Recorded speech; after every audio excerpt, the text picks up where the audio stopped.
Ассаламу алейкум достор, бул Мики Медиа каналы. Сиз эгер биздин каналда биринчилерден болуп көрүп жатсаңыз, подписация кнопкасын басып бизге албетте жазылып кетиңиз.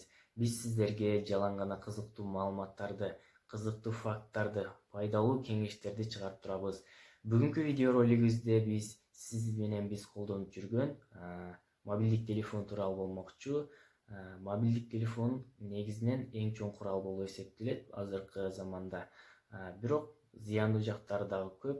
Ошол зыяндуу жактарын жана дагы башка пайдалуу кеңештерди сиздерге айтып бермекчимин. Андыктан видеого назар салып, видео жакса лайк басып, комментарийге өз ой пикириңиздерди калтырып кетиңиздер.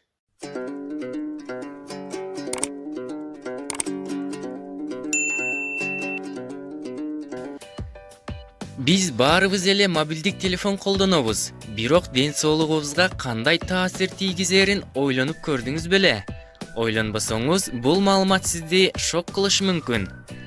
Жакында америкалык изилдөөчүлөр уктап жаткан адамдын жанындагы мобилдик телефон аны жаман түштөрдү көрүп, өнөкөт уйкусуздукка алып келерин аныкташты.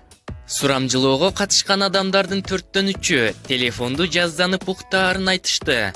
Жаштар арасында 18 жаштан 24 жаштагылар телефонун жаздык астына коёрун мойнуна алышты. Башкы көйгөй болуп, өчүрүлбөгөн Wi-Fi эсептелет. Ал организмге олуттуу таасир берген. Майда толкундар. Окумуштуулардын айтымында, майда толкундар уйкусуздукка гана алып келбестен, иммундук системага терс таасирин берип, жүрөк кан тамыр ооруларын жаратат. Эгер мындай натыйжага кабылбайын десеңиз, телефонду жаткан жерден жок дегенде 3 метр алыстыкта кармаңыз. Окумуштуулардын ою боюнча, бул майда толкундардан сактануудагы идеалдуу аралык. Ден соолукка пайдалуу кеңештер. Угайлыда эстеп калалы. Бутту бүгүп же боортокто отуруу. Мындай отурууда кан тамырлар кысылат. Буттун бүгүлүүсү 90 градустан кем болбошу жакшы.